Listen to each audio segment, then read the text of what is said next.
Hello കൂട്ടുകാരെ, അപ്പോൾ ഇന്ന് നമ്മളൊരു ഉണ്ണിയപ്പമാണ് കേട്ടോ. ഉണ്ണിയപ്പത്തിൻ്റെ വീഡിയോ ആയിട്ടാണ് വന്നിട്ടുള്ളത്. അപ്പോൾ ഇന്നിപ്പോൾ ഇവിടെ ഉണ്ണിയപ്പം ഉണ്ടാക്കുന്നുണ്ട്. അപ്പം നിങ്ങളും അതൊന്ന് കാണുക എങ്ങനെയാണ് ഉണ്ടാക്കണത് എന്നുള്ളത്.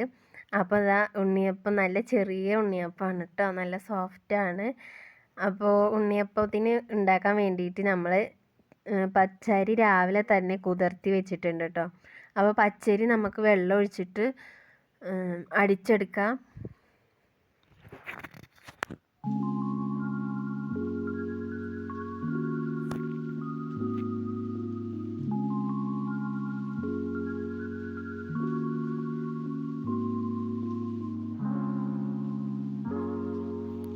അപ്പോൾ നമ്മുടെ അരി നന്നായിട്ട് അരഞ്ഞ് വന്നിട്ടുണ്ട്. ഇനി നമുക്ക് മധുരത്തിന് ആവശ്യമായിട്ടുള്ള ശർക്കരപ്പാനി ഒഴിച്ചു കൊടുക്കാം കേട്ടോ. ശർക്കര ഉരുക്കി